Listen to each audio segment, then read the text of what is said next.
WNST, Towson, Baltimore, and WNST.net.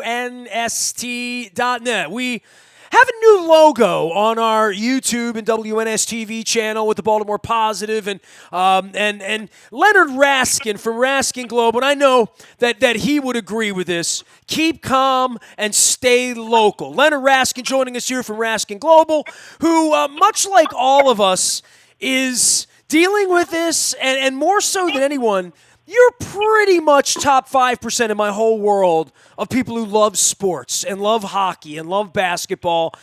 For all of us, and we're actually getting together in what would be the beginning of March Madness. We'd all have wings slathered up and pizza and beer and some soft drinks maybe perhaps as well, nachos. And instead, this is quite an awakening for the American populace and our culture, and something for your son. My son's a little older, so he remembers 9/11 as a teenage kid. But this is that thing that happens that your parents tell you about. My dad was born in 1919. He told me about the stock market crash, right? There we go. And now we're having another. It's pretty crazy. It's been faster down, further down, not further down, but faster down than was the stock market crash of 1929. We've never seen a drop this far, this fast. And right now, nobody knows when it's going to let up. And the big concern is, obviously, with everything going on with the COVID-19, the coronavirus, that there's nowhere to put your money. There's nothing to do with it. Everybody's scared. Yesterday, we heard GM announce that they're shutting down manufacturing, Ford shutting down manufacturing. So you've got other companies. I heard the governor say Wednesday morning that the malls are shutting down. So you got a lot of business without business. So when people don't buy things and people don't sell things, public companies go down in value, the stock market goes down in value. This too shall pass. But absolutely, as you said, for the kids, for the teenage kids, my son, senior in high school, and they haven't closed schools for the rest of the year yet. I imagine that'll be coming soon enough. But for him, he's missing out on senior prom, senior awards, the chance to walk across the stage and get his degree, his diploma.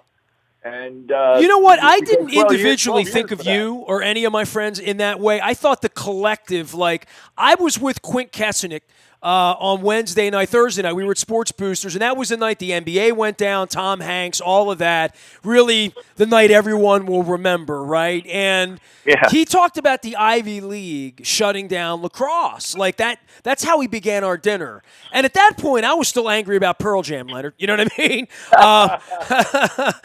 And March Madness was still intact, and they were going to play with no fans, right? No, they harbored all these thoughts that we're American. This is a bad time for a plague, right?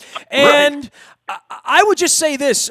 The first thing I thought about when the schools got banged was on the back end of that Ivy League thought was, oh my God, every kid who plays baseball, softball, runs track, has a prom, has a graduation, has a spring, in whatever part of their life it is as a kid, this is going to be the thing they're never going to forget, right? And the thing your parents told you about with polio or the Great Potato Famine or all these things we hear about and we read about in history, right? And say, well, how does that apply to me? Well, viruses sort of work this way when you don't have cures, right? If we didn't cure polio, none of us would be here. The mosquitoes would be ruling the earth, right? There you go. The mosquitoes and the roaches, they lived through a nuclear war, so there we have it. But yeah, it's pretty tough. Like I said, they haven't canceled it all yet, but I can't imagine that that's not going to come any minute. So when that does, again, his graduation will be over, and the graduation party, I guess we'll have to put that off because you can't have more than 10 people around. So we'll have a little private celebration, and away we go, and then on to college, and it'll just be hopefully the fall, and college will come, and away we go. But yeah, I think the country, the world right now is suffering March Madness, not the fact that we don't have basketball, although that's certainly a blow. I think we're suffering March Madness, and that we now have to stay home and figure out how much we love our families, how long we can tolerate staying in the house with everybody and not killing each other and finding something to do. And thank God for, I guess, Netflix these days and Disney Plus and We can watch some movies we never got to watch and catch up on some series we didn't get to watch. But in my world, bottom line is the bottom line. And the stock market's still open. People are still trading. Are you shocked by that to some degree? That I know it's stopped for a period of time, but from that perspective of where you are, what's the most dangerous thing that in your mind? I mean, obviously we have a pandemic on our hands, so that unto itself is the danger. But from a market standpoint and a confidence standpoint, well, let's talk about the market first. From a market standpoint, it's never a good time to sell stocks into a 30% down Dow S&P performance. What you have to realize as an investor is that this money should have been positioned in a proper allocation between equities and fixed income and cash. And right now, the only thing you should be doing is rebalancing your allocation, which means that if you were, for instance, half in equities, half in fixed income, surely your equities are now not half of your portfolio because they're down 30%. So let's do some simple math. They now are 35% of your holdings, which means you don't have 100 anymore. You now have 85. If you start with, let's say, $100, you're half stock, half bond. You're now down stocks. It's now time to move fixed income and cash into stocks and be the beneficiary of a recovery, because this too shall pass. Our economy is vibrant. The world will come back to a more normal track. And when that happens, you will be the beneficiary of buying low, which is what we teach people, and I've taught people for 33 years. Having said that, let's be very clear. This is an opportunity time, maybe, right? Absolutely. Yeah. And by maybe, I think the answer is no, it's certainly. The answer is it may be an opportunity time short term. It is certainly opportunity time long term. In the short term, could it go down another 5, 10, 20% from here? Absolutely. The next 10, 20% is completely unpredictable. Nobody knows. But the next 100%, I can tell you, is up. Now, I can't tell you that next 100% is in the next year, but I can tell you the next 100% we will see in our lifetime. And if we don't, Nestor, God forbid, your money is not the thing you care about one bit.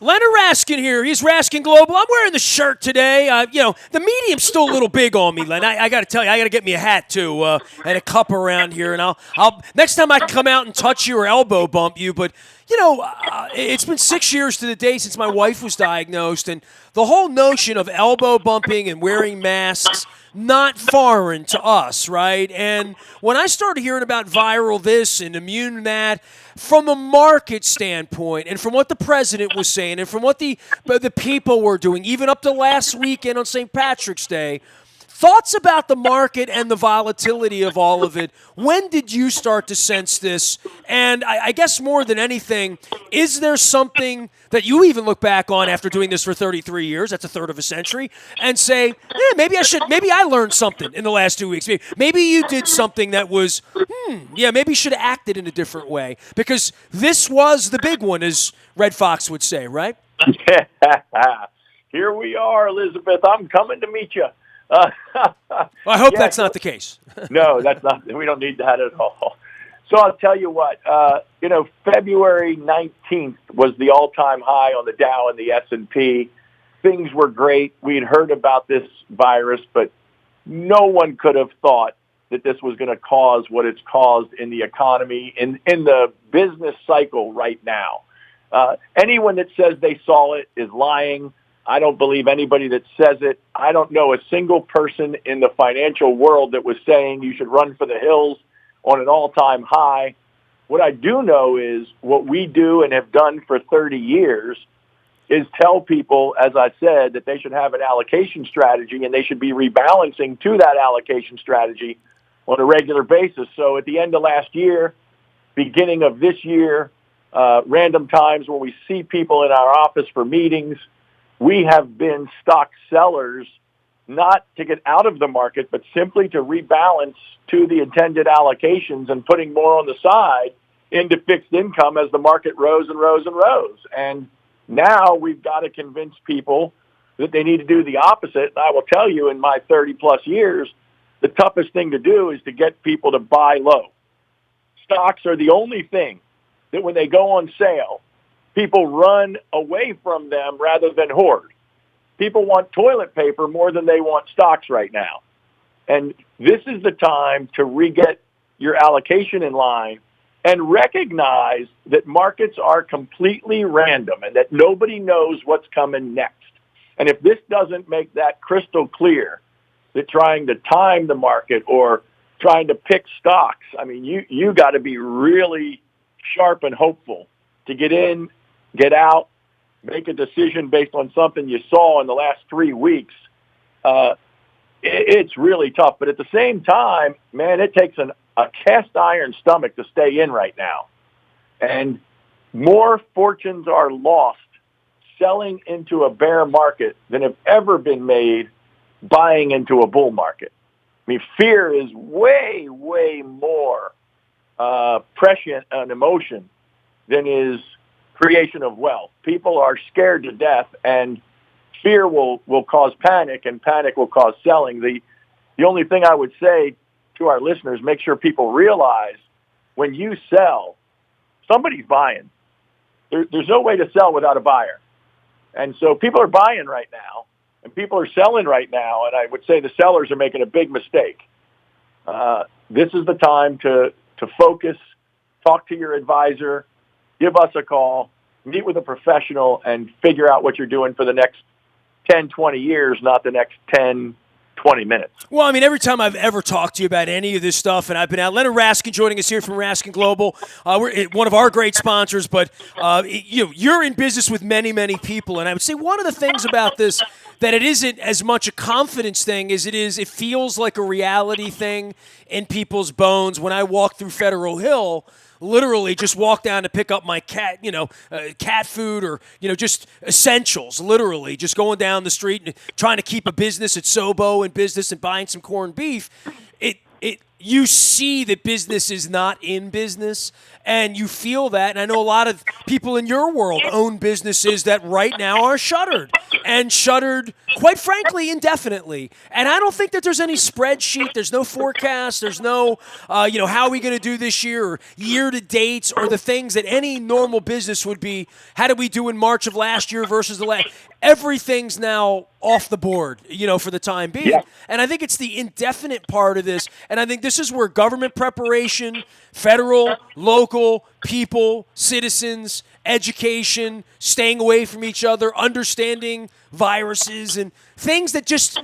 It was very, very obvious in my world. A lot of folks don't understand what's going on here, and they're not sensing the seriousness of it. And, Larry Hogan gets up every morning, who's done a great job, by the way, and tells people this is serious, and serious people are telling people this is serious and explaining what it does to hospitals and all the stressors.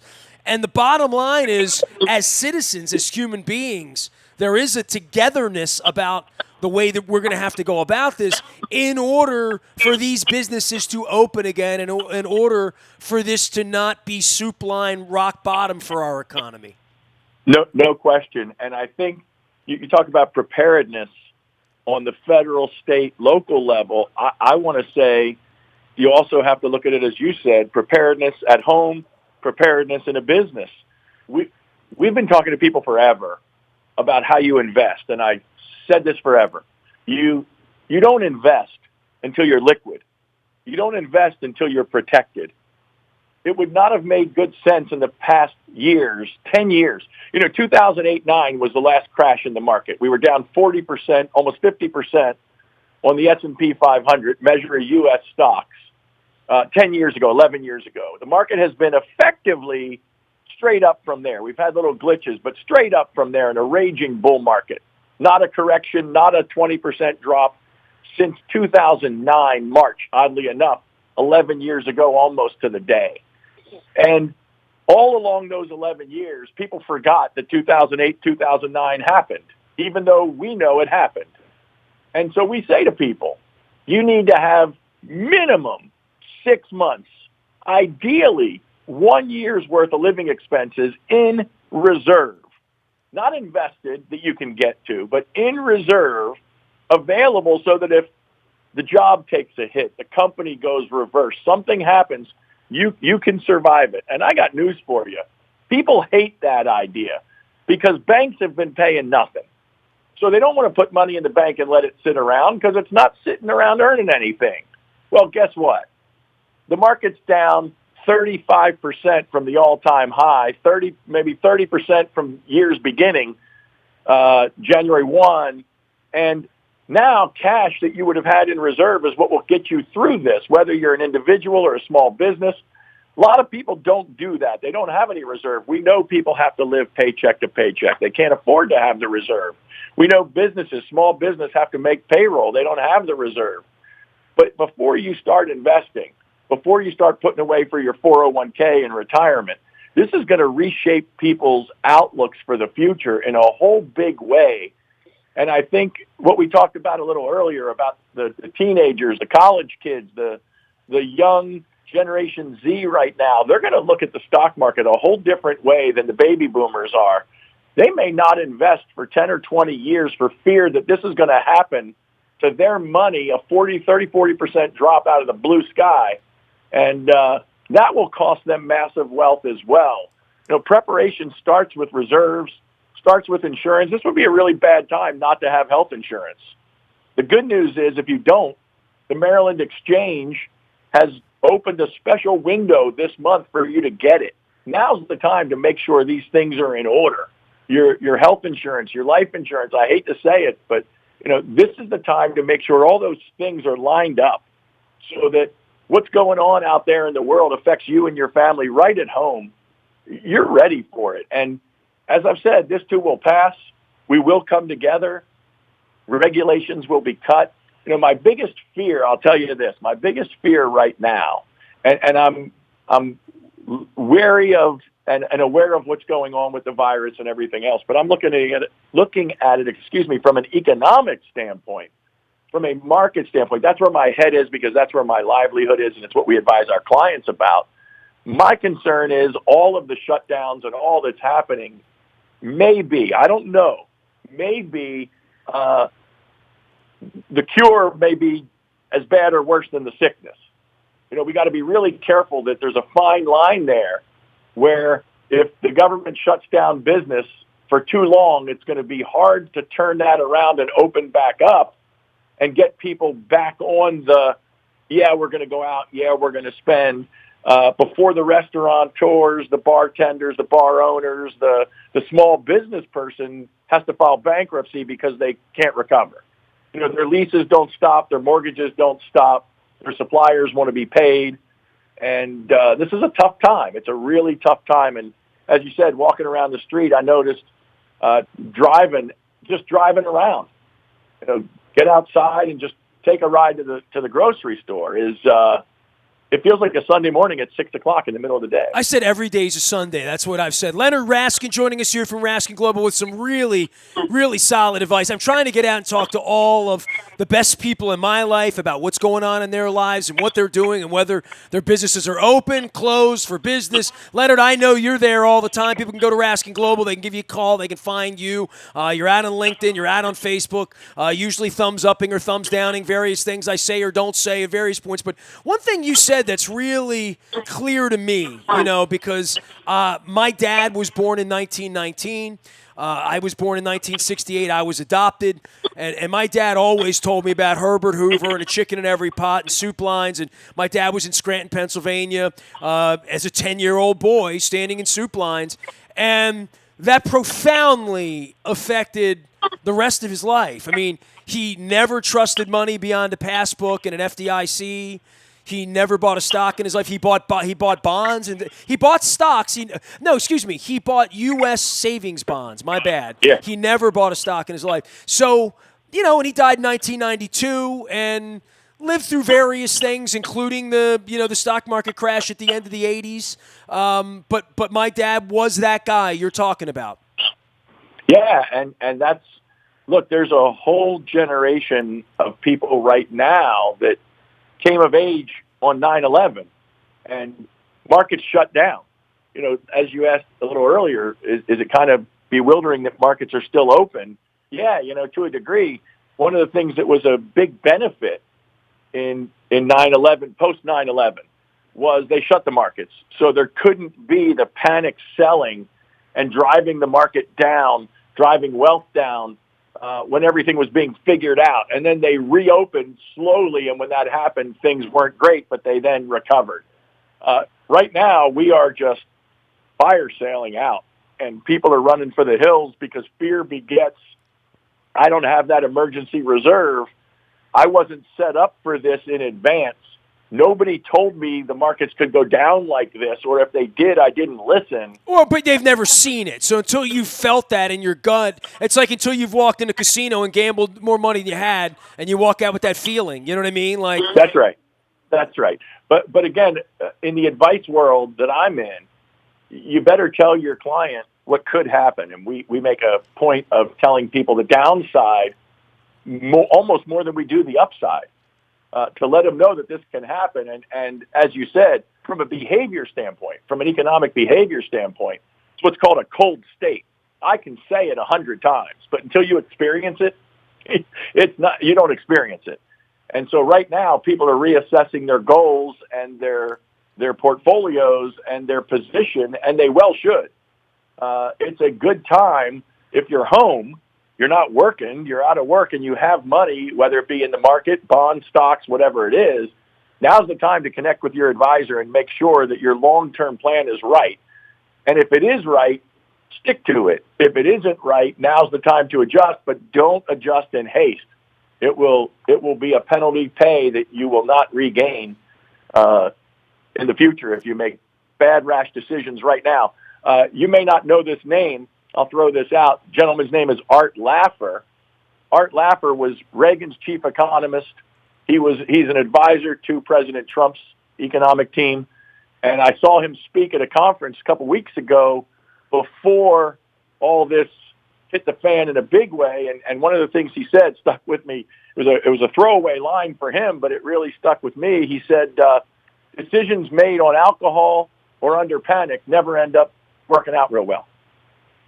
the Laffer curve, right? Exactly. There's an economic theory for you to go take a look at about tax revenue, right? You should read that.